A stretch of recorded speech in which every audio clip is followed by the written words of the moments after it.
वो तस्वीर हम दिखाने अब जा रहे हैं जो उनके लेटर की झलकियां, उनके लेटर की बड़ी बातें आपको दिखाएगी, क्योंकि लेटर कई पन्नों का है और हर पन्ने को हम डिकोड करेंगे। देखिए पहले ये तस्वीर देख लीजिए, ये जो पूरी आप भीड़ देख रहे हैं, इसमें मांग ये है कि जो भी महिला पहुंचे उसका बुर्का हटाकर या उठाकर चेक ना किया जाए कि आखिर वो कौन है, पहचान पत्र भी ना देखा जाए।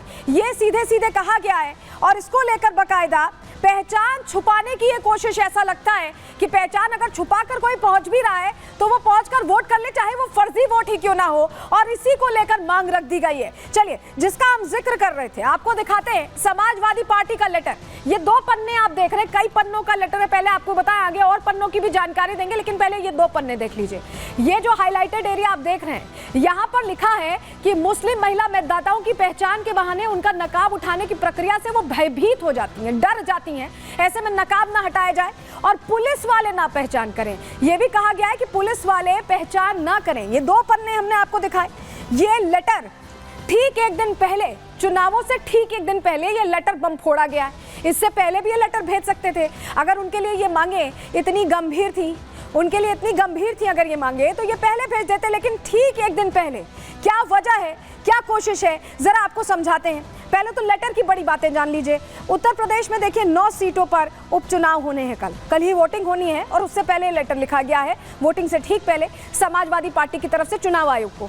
लेटर में क्या है, सपा ने इलेक्शन कमीशन के सामने कई मांगे, कई डिमांड्स अपनी रखी हैं। पुलिसकर्मी मतदाता की आईडी की जांच ना करें, यहाँ जो पुलिसकर्मी वहां पे तैनात रहते हैं वो चेक ना करें।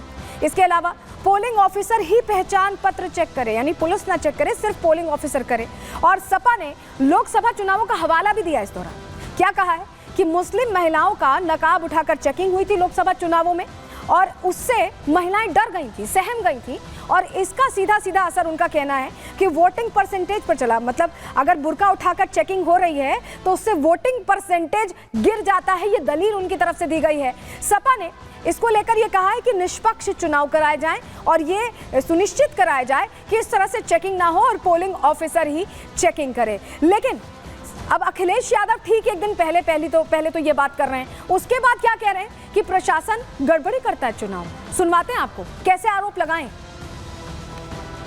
प्रशासन तो केवल चुनाव में गड़बड़ी कर सकता है। मुझे उम्मीद है कि प्रशासन बाबा साहेब भीमराव अम्बेडकर जी का दिया हुआ संविधान उसको बचाने के लिए, और बाबा साहेब भीमराव अम्बेडकर जी ने जो एक वोट डालने का अधिकार दिया है, उस अधिकार की रक्षा करने का काम प्रशासन करेगा। तो हमने आपको बताया था जो लेटर लिखा है उसमें कई पन्ने हैं। चलिए एक और पन्ना आपको दिखाते हैं जिसमें क्या बड़ी बात लिखी गई है, बताते हैं। ये जो आप देख रहे हैं, पहचान पत्र को लेकर यहाँ मांग रखी गई है। अमूमन आपने देखा होगा कि वोटर आईडी बनता है, वोट करने पहुंचते हैं, लेकिन यहाँ पर जिक्र किया गया है इस पत्र में कि मतदान के लिए 12 विकल्प हैं। जी हाँ, वो 12 विकल्प आईडीज के तौर पर हैं और वोटर आईडी ना होने पर उन विकल्पों का इस्तेमाल करके वोटिंग करने दी जाए, ये भी इस पत्र में जिक्र किया गया है। जो ये विकल्प का हवाला दे रहे हैं, आखिर क्या है ये विकल्प, क्या लिखा है, आपको बताते हैं। इस पूरे पेज को, इस पत्र के पूरे पेज को डिकोड करते हैं। देखिए, सपा ने चुनाव आयोग को याद दिलाए हैं विकल्प। कहा है कि रिटर्निंग ऑफिसर को आदेश दे दे, इससे जुड़ा जो 12 विकल्प है उसका आदेश दे दे, जिसके पास वोटर आईडी ना हो वो भी वोट कर पाए। ये मांग रखी है अखिलेश यादव ने। कहा है वोट डालने के लिए 12 विकल्पों में से कुछ भी दिखाएं। ये 12 विकल्प क्या हैं?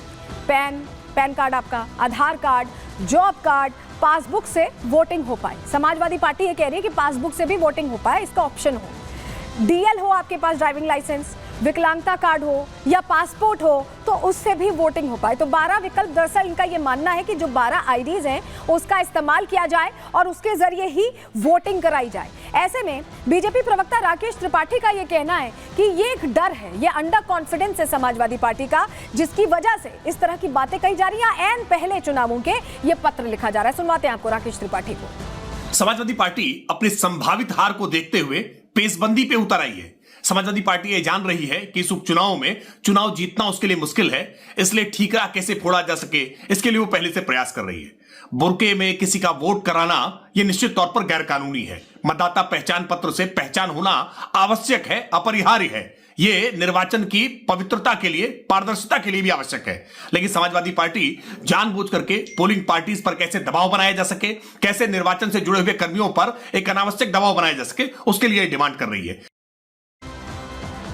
तो आखिर इससे नुकसान क्या होगा? ये मांग तो रख दी गई, लेकिन नुकसान क्या होगा आपको बताते हैं। कई फर्जीवाड़े जो इसी तरह से एक फर्जी वोटर आईडी कार्ड के तहत हुए। देखिए साल 2024 में, यानी इसी साल अभी कुछ समय पहले उपचुनाव हुए हैं रामगढ़ में, अलवर में, और वहां पर बुरके में महिला फर्जी वोट डालने के लिए पहुंच गई। जांच हुई तो खुलासा हुआ।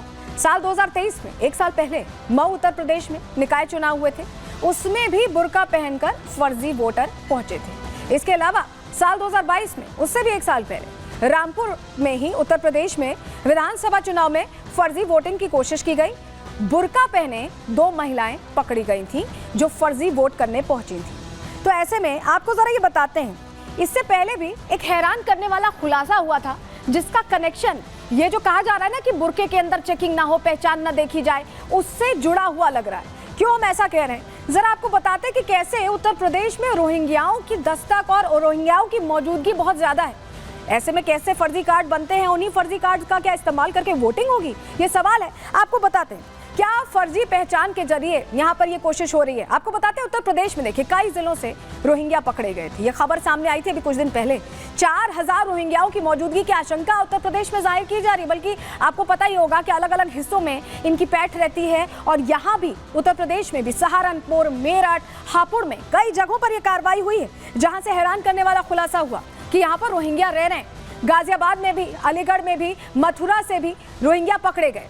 इसके अलावा रायबरेली में 19,000 फर्जी जन्म प्रमाण पत्र बने थे। यह खबर आपके लिए जरूरी है। आप समझ रहे हैं, 19,000 फर्जी जन्म प्रमाण पत्र। अगर 12 विकल्प जो कह रहे हैं समाजवादी पार्टी के अध्यक्ष अखिलेश यादव, अगर 12 विकल्प के हिसाब से चले तो ये जो 19,000 फर्जी जन्म प्रमाण पत्र मिले हैं, ये पता नहीं किसको दिए गए हैं, क्योंकि उतने तो लोग भी वहां नहीं रहते। और वही प्रमाण पत्र दिखा के वोटिंग हो जाए, फिर क्या होगा? बाहरी अज्ञात लोगों के बताया जा रहा है कि प्रमाण पत्र बने थे 19,000। संख्या सुन रहे हैं आप? फर्जी जन्म प्रमाण पत्र के दूसरे पहचान पत्र बनने का भी डर है, क्योंकि इसी के जरिए देखिए आधार कार्ड बन जाएगा, वोटर कार्ड बन जाएगा, पैन कार्ड बन जाएगा, तमाम चीजें बन जाएंगी, कुछ भी दिखा के वोटिंग कर लें। ये एक तरह से क्या 12 विकल्प जो कह रही है समाजवादी पार्टी, एक जन्म प्रमाण पत्र दिखाने से नहीं बन सकते कि? आप बताइए। बिल्कुल बन सकते हैं, और उसी का इस्तेमाल करके फर्जी वोटिंग धड़ाधड़ हो सकती है। ऐसे में ये जो विकल्प दिया गया है समाजवादी पार्टी से, या ये कहेंगे डिमांड जो की गई है, ये अपने आप में प्रश्न उठाती है। लेकिन चलिए, अखिलेश यादव ने इसको लेकर ट्वीट भी किया, झड़ी लगा दी। पहले लेटर लिखा कई पन्नों का, ट्वीट भी किया है। जरा दिखाते हैं आपको इसमें क्या लिखा गया है। इस बार उत्तर प्रदेश के चुनावों को लेकर अखिलेश यादव ये कह रहे हैं कि आजादी के बाद का सबसे कठिन उपचुनाव है। सबसे कठिन उपचुनाव का गवाह बनने जा रहा है उत्तर प्रदेश। उपचुनाव नहीं, ये रुख चुनाव है। ये बात कही जा रही है। ये बात जो कही जा रही है, इसका अर्थ क्या है? क्या करहल, जहां से कहा जाता है कि बिल्कुल बगल में मैनपुरी गढ़ है उनका, उसको लेकर अंडर कॉन्फिडेंट है? इतना कठिन उपचुनाव क्यों है लग रहा है अखिलेश यादव को, जबकि लोकसभा चुनाव में तो उनकी अच्छी स्थिति थी? ऐसा क्या हो गया इतने कम वक्त में?